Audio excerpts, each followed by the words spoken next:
Assalamualaikum warahmatullahi wabarakatuh. Alhamdulillah, pada kesempatan hari ini kita dapat berkumpul kembali dalam keadaan sehat walafiat dalam rangka dialog santri pesantren Ilmu Al-Quran Singosari Malang bersama guru mulia kita Syekhuna Kiai Haji Lutfi Basori selaku pengasuh pesantren Ilmu Al-Quran Singosari Malang. Wa ta'ala Allah biuli hayati syarifah. Amin. Pak Kiai, saya mau bertanya. Ada teman saya yang mengecat rumahnya. Tak sengaja catnya terkena tangannya. Kemudian ia mandi dengan niatan mandi besar. Yang saya tanyakan, bagaimana jika seseorang mandi besar namun masih ada cat di tangannya? Apakah harus mengulang mandinya? Pertanyaannya, ada orang yang punya kewajiban mandi junub atau mandi besar. Namun sebelum mandi kebetulan tangannya kena cat gitu ya. Gimana? Setelah mandi kemudian dia sholat. Ya, setelah sholat baru tahu dia kalau tanganku kok masih ada catnya gitu. Itu pertanyaannya ya. Apakah dia wajib untuk mengulangi mandinya atau bagaimana? Jawabannya, dia pertama wajib untuk menghilangkan catnya dulu yang tersisa tadi. Sudah? Nah, kemudian dia cukup membasuh dengan niat melanjutkan mandi junubnya, yaitu anggota badan yang tadinya tertutup cat. Sudah, dibasuh gitu aja.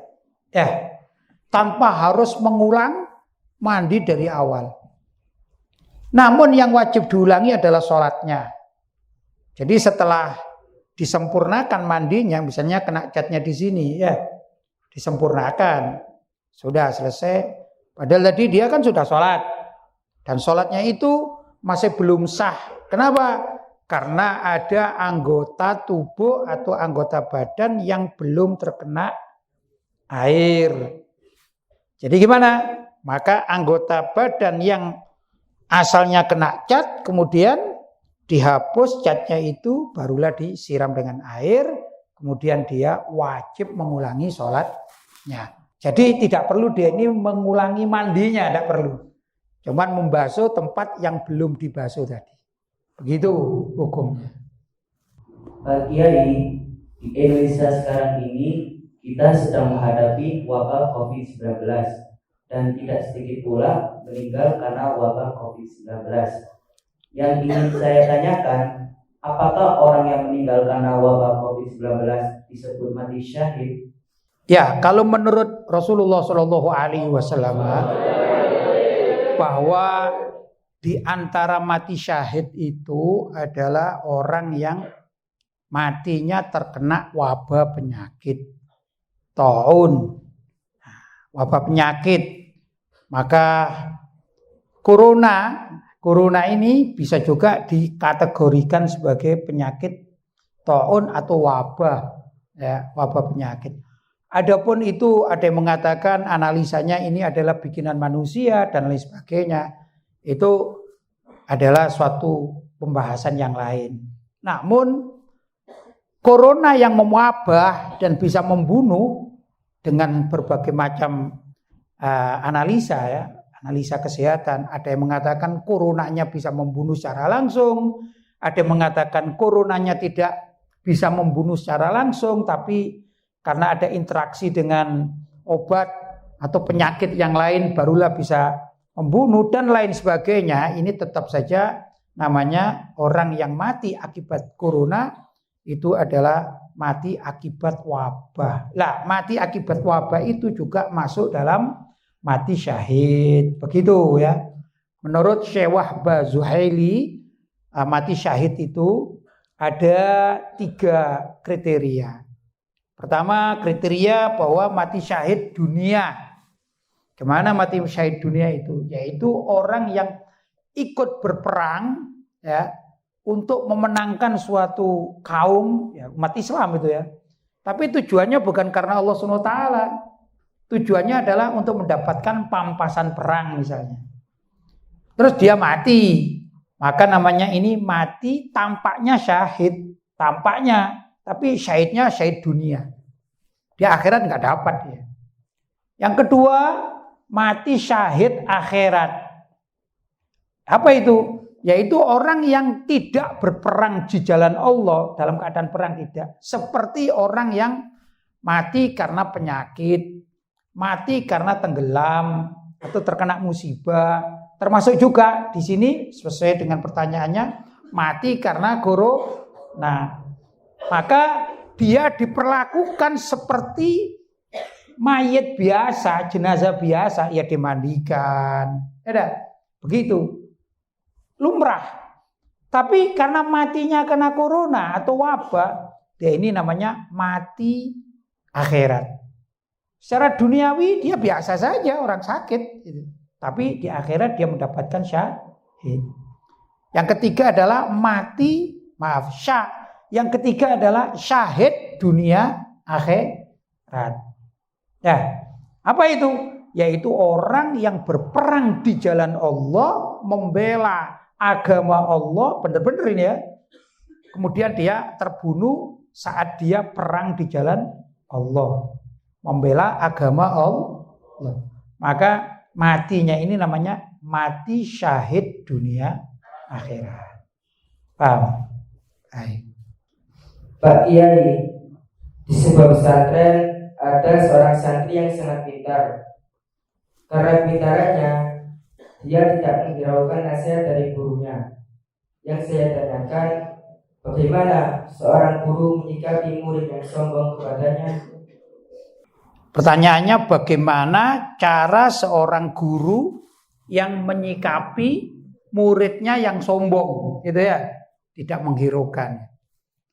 Begini, kalau memang tidak menghiraukannya santri atau murid tersebut karena kesombongannya, itu tentu cara menanganinya berbeda dengan seorang santri yang tidak menghiraukan gurunya bukan karena sombong, tapi karena malas misalnya, ya, tidur misalnya, ya dah. Atau memang anaknya nakal gitu, tidak karena kesombongan hatinya, itu beda-beda. Karena kalau kesombongan itu cara menanganinya pertama ya dinasehati. Begitu, dinasehati, dipanggil. Nah kalau dia memang tidak mau, ya gak usah ngaji, gak usah mondok, wong gak mau, sombong gak gitu. Contoh begini, ada anak santri nih ya, yang sombong. Karena kesombongannya dia mengatakan gitu, saya tidak mau diatur oleh aturan pesantren.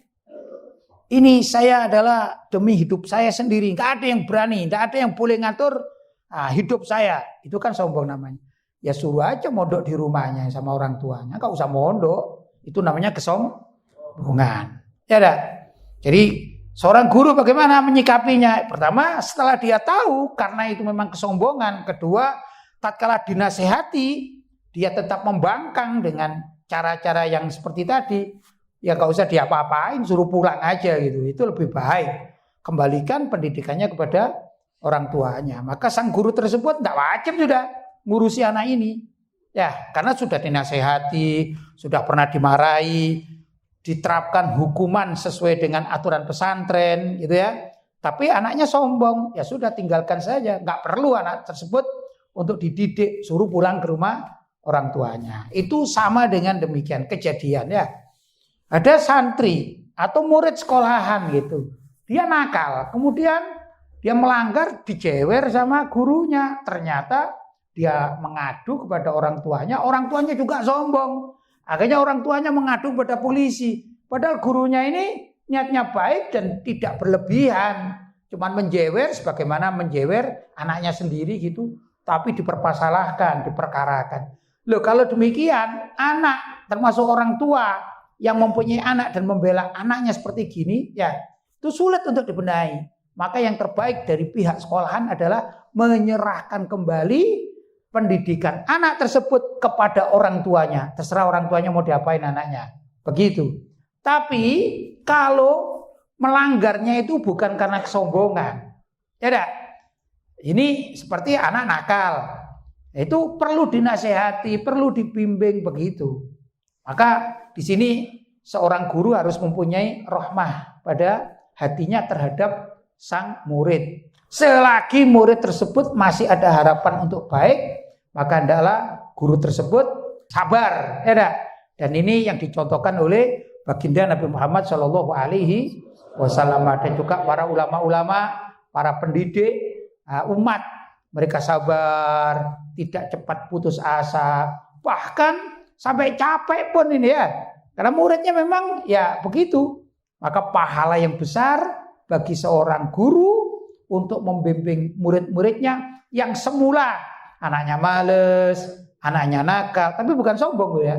Ya namanya anak gitu ya, kenakalan anak, lari sana, lari sini, ya dah, melanggar sana, melanggar sini. Biasalah itu anak muda khususnya. Maka bila mana ada seorang guru, dia niat betul-betul sabar sampai menjadikan anak tersebut sebagai jiwa atau manusia atau orang yang soleh. Perilakunya soleh, ibadahnya baik, ya maka sang guru tersebut akan mendapatkan pahala yang besar pada setiap sang anak atau santri dia ini beribadah, maka gurunya yang sabar itu secara otomatis akan mendapatkan pahala kiriman. Begitu. Ya, jadi para guru harus sabar, telaten, ulet, gitu ya, rajin, terus mempunyai optimisme di dalam mendidik para muridnya. Itu selagi muridnya tidak sombong. Kenapa sih? Karena sombong itu adalah batarul haq, menolak kebenaran. Kebenaran ditolak dengan sengaja. Wa ghamtun nas, dan menganggap orang lain itu remeh. Jangan balah kamu siapa? Aku kan fulan bin fulan, aku kan ini. Ya, itu namanya ghamtun nas, menganggap remeh-temeh orang lain. Nah, ini tidak perlu dihiraukan orang semacam demikian, buang sajalah. Ya, begitu. Maksudnya dikembalikan kepada orang tuanya karena sikapnya yang sombong. Na'udzubillahi min dzalik. Jadi gini, untuk bicara para pelajar, remaja, itu kalau ada yang nakal, ya nakal, macam-macam nakal, asalkan tidak gitu ya, merusak dirinya seperti mengkonsumsi narkoba, itu kan merusak dirinya, ya, atau melanggar yang kira-kira merugikan atau membahayakan orang lain, misalnya melanggar tapi bawa pisau, nusuk-nusuk, ini tidak boleh kan, ya. Pembunuhan namanya. Tapi kalau nakal biasa. Contoh kalau santri gitu ya, main bola mestinya pulang jam 5. Kalau kita hitungan sore ba'dal asar main bolanya. Jam 5 itu harus kembali ke pesantren. Ternyata dia kembalinya itu azan maghrib. Nah, itu kan dalam artian tidak membahayakan orang lain. Ya enggak? Bukan melakukan pelanggaran syariat kan gitu. Itu namanya kenakalan. Ya. Loh, kenakalan ini perlu ditangani. Ya mulai dinasehati, dihukum, dijewer, dicubit. Tapi yang sekira dipukul itu pukulan pendidikan. Boleh seorang guru seperti juga seorang ayah atau ibu memukul anaknya, entah itu anak kandung, anak didik, tapi dengan pukulan-pukulan pendidikan. Kalau di orang Jawa itu umum ya, di rumah tangga ya, kita pernah dicubit sama orang tua kita, dijewer telinganya, kan umum itu. Itu ibarat pukulan pendidikan, tidak apa-apa. Karena Nabi SAW juga mengajarkan fadribuhu fi ashrin.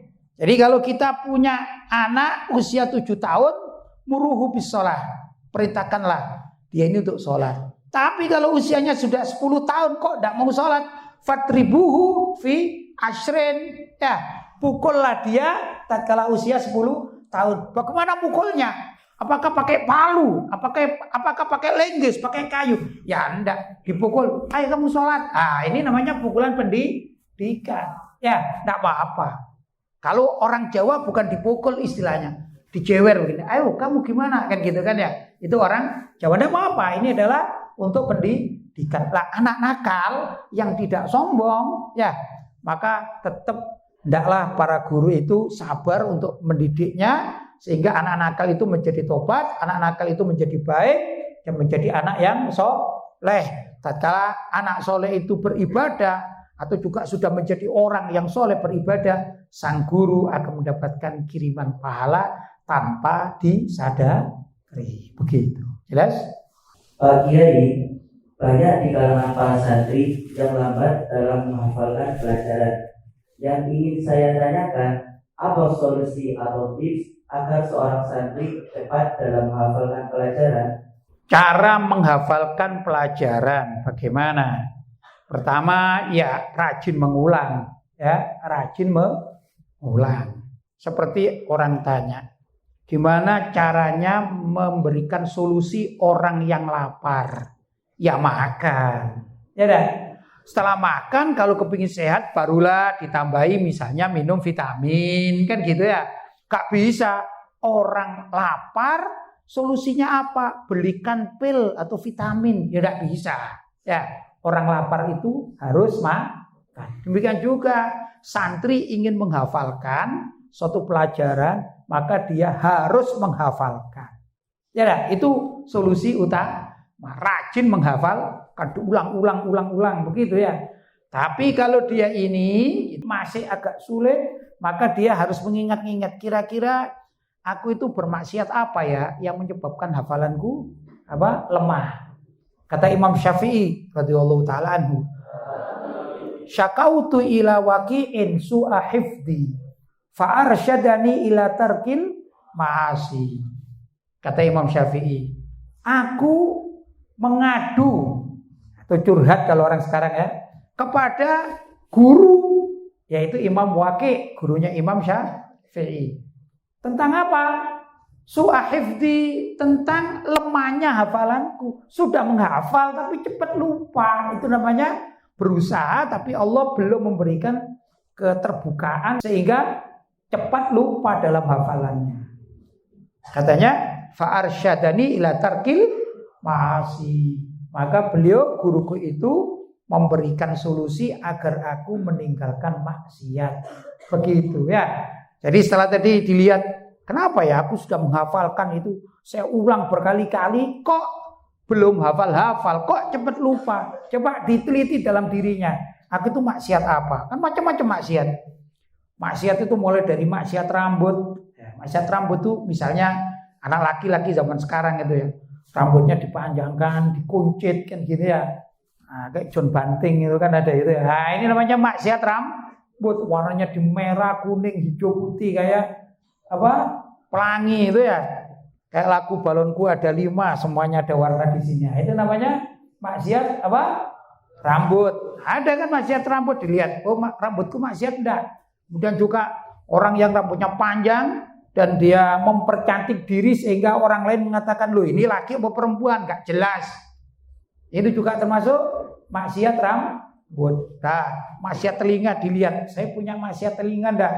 Suka mendengarkan omongan-omongan yang jorok, menikmati ya, atau ngerumpi, menikmati ngerumpi, atau bagaimana? Ini juga ada maksiat telinga. Dilihat, oh iya sih, aku memang suka maksiat telinga. Ya tentu saja hafalanku tidak kuat. Maksiat mata, apa mata dipergunakan untuk apa? Apakah ada maksiatnya? Kan gitu kan? Maksiat mulut, maksiat hidung, maksiat perut, maksiat kaki, maksiat tangan, ini diteliti dulu. Kalau itu sudah dihilangkan semua, insya Allah hafalannya akan kuat. Begitu ya. Kemudian di saat-saat senggang dia tidak menghafalkan, banyaklah baca istighfar dan juga baca sholawat kepada Nabi Muhammad Shallallahu Alaihi Wasallam. Mudah-mudahan dengan demikian hafalannya menjadi kuat. Paham? Pak Kiai, biasanya di lembaga-lembaga pendidikan mencetak kalender. Yang di dalam kalender itu ada foto-foto ulama. Yang saya tanyakan, apa hukum memajang foto ulama di dalam kalender? Dan jika sudah bertahun, apa yang harus kita lakukan? Baik. Pertama, kalau menurut mazhab Ahlussunnah wal Jamaah ini terkait dengan hukum foto. Nah, pertama hukum gambar terlebih dahulu. Secara ringkas saya terangkan gambar itu ada dua. Ada namanya gambar 3 dimensi. Orang menggambar yaitu orang memahat, mematung. Bila mana mematung itu patung makhluk hidup, hewan maupun manusia, maka hukumnya haram. Sudah, kita tidak bicara tentang patung, ya. Kemudian tentang gambar lukis. Gambar lukis ini 2 dimensi, ya. 2 dimensi itu kalau lukisannya satu badan penuh, maka sebagian ulama mengatakan itu hukumnya haram, ya. Atau sekira gambar lukisan itu kalau diberi nyawa dia hidup, maka sebagian ulama mengatakan hukumnya haram. Tapi kalau gambar lukis itu andai kata diberi nyawa tetap mati. Misalnya lukis dari dada ke atas, kayak lukisan pada umumnya ulama-ulama atau gambar orang ya separuh badan. Jangankan lukisan, kalau kita saja yang masih hidup begini kemudian dipotong dari dada, dipotong, dibuang bawahnya, kira-kira hidup apa enggak? Ya enggak, pasti mati. Ya enggak. Maka kalau lukisan itu sekira andai kata diberi nyawa tetap mati, maka boleh. Nah, lukisan yang demikian. Ya, begitulah menurut sebagian para ulama. Sudah. Adapun foto, kita bicara foto sekarang ya. Foto itu menurut sebagian ulama, khususnya kalangan sufi, itu sebagian mereka mengharamkan, ya, foto. Tapi sebagian yang lain memperbolehkan atau enggak apa-apa, halal. Apa dalilnya yang menghalalkan foto? Foto ini, bahwa foto itu dianggap sebagai bayangan cermin. Orang bercermin itu kan boleh kan? Bahkan ada doa orang bercermin, ya enggak? Nah, doa dari Rasulullah Shallallahu Alaihi Wasallam khusus untuk bercermin. Berarti bercermin itu hukumnya halal. Terus di era modern ada alat yang bisa menyimpan bayangan yang ada di cermin tersebut. Cermin kan, kita bercermin kan boleh. Gini ya, ada gambar kita. Nah itu ada alat namanya foto. Jadi foto itu bukan lukisan, tapi bayangan yang disimpan oleh alat modern. Maka boleh menurut pandangan ini. Sudah ya? Nah itu. Terus bagaimana meletakkan foto? Nah, maka foto ulama, kalau kita meletakkan foto ulama ya haruslah di tempat terhormat. Kalau kita membuang foto ulama sama dengan menghina ulama. Jangankan ulama, kita saja. Kalau kita punya foto, kemudian ada kawan kita merobek-robek foto kita di depan kita, kan marah gitu kan. Apalagi fotonya pas bagus, ya enggak? Selfie pas bagus. Terus ada teman kita iseng dirobek-robek, gimana rasanya? Marah kan? Satu, berarti itu menghina kita kan gitu. Atau ada foto kita bagus sama kawan kita itu ditaruh di lantai kemudian diinjak-injak, marah enggak kita? Ya marah, foto kita kan gitu ya. Nah, berarti apa? Memperlakukan foto ulama itu juga harus dengan cara yang terhormat, diletakkan di satu tempat. Seperti juga halnya meletakkan Al-Quran. Al-Quran kan kitab suci, harus diletakkan di tempat yang terhormat. Bagaimana andai kata ada Al-Quran yang rusak, kan gitu ya, sudah lapuk, maka hendaklah dibakar dan abunya itu dihanyutkan ke sungai yang sekira tidak diinjak oleh kaki manusia. Itu Al-Quran. Demikian juga sepertinya. Demikian juga semestinya memperlakukan foto ulama yang sudah lapuk misalnya ya, atau karena sudah tidak dipakai lagi, kalau tidak bisa disimpan di tempat terhormat, hendaklah dibakar, kemudian dihanyutkan ke tempat atau diletakkan di tempat yang terhormat sekira tidak diinjak oleh kaki manusia. Begitu caranya ya. Kalau hukumnya sudah jelas. Kalau foto tadi saya katakan kita mungkin mengikuti pendapat ulama yang mengatakan foto itu adalah bayangan cermin yang disimpan ya. Sama halnya juga shootingan video kan gitu. Video itu bagaimana hukumnya? Ya sama dengan cermin, tapi dia disimpan dan dia bisa bergerak. Kalau foto tidak bisa bergerak. Makanya shootingan itu boleh. Dan ulama sekarang juga menggunakan shootingan atau video-video film ya. Untuk apa? Untuk berdakwah. Begitu. Karena apa? Bukan dihukumi sebagai gambar, tapi sebagai apa? Foto atau cerminan ya yang dengan alat tertentu atau kamera atau handycam maka dia bisa disimpan. Begitu. Paham? Pak Kiai, setiap kita akan mengikuti perlombaan, biasanya kita melakukan pendaftaran, yaitu membayar uang pendaftaran. Yang ingin saya tanyakan, apa hukum menjadikan uang pendaftaran sebagai hadiah? Apakah termasuk judi? Lomba itu ada yang halal, ada yang haram. Lomba yang halal bila mana hadiah yang disediakan itu oleh sponsor. Misalnya ada lomba dengan trofi gubernur, trofi bupati, atau trofi dari orang kaya misalnya, ya. Atau kalau 17 Agustus itu masyarakat ini. Nah, itu ditarik donatur, ya. Ada yang donasi sekian, maka terkumpullah, anggap saja ada uang 5 juta misalnya. Maka uang 5 juta hasil patungan dari masyarakat karena masyarakatnya seneng, ya. Bukan pendaftaran ini, masyarakat seneng Haji Fulan. Kan ada gitu kan, Pak Fulan. Oh, saya aja yang nanggung hadiahnya. Maka yang demikian ini lombanya boleh. Hukumnya boleh. Ya, itu kalau hadiah dari sponsor. Tapi kalau hadiah itu diambil dari uang pendaftaran, kan dengan kupon kan, itu adalah judi. Haram, tak boleh. Jadi daftar lomba ada 2 macam. Ada daftar lomba itu yang uang pendaftaran itu bukan untuk membeli hadiah, tapi memang murni untuk konsumsi. Maka boleh. Karena kadang-kadang ada pengumuman ya, dan bisa dihitung. Gitu. Ada daftar Rp5.000, tapi dapat snack, dapat minuman. Kita tahu kalau minumannya itu harganya 3.000 misalnya. Ya, minumannya 3.000. Kemudian snacknya 2.000. Agar apa? Agar pesertanya ini tenang, ikut lomba, tidak cepat pulang. Maksudnya panitia demikian, ditariklah 5.000 tapi dengan diberi snack.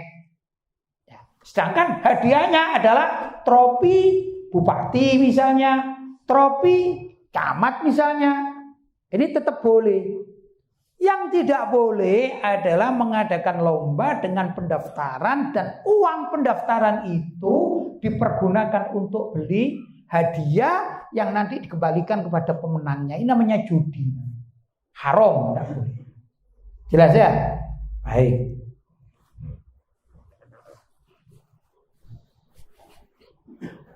Alhamdulillah telah selesai dialog santri pesantren Al-Quran Simasari Malang bersama guru mulia kita Syekhuna Haji Lutfi Baswari selaku pengasuh pesantren ilmu Al-Quran Simasari Malang. Semoga apa yang telah beliau sampaikan memberikan manfaat untuk kita semua. Amin ya rabbal alamin. Cukup hanya ini saja yang kami sampaikan. Kurang lebihnya mohon maaf.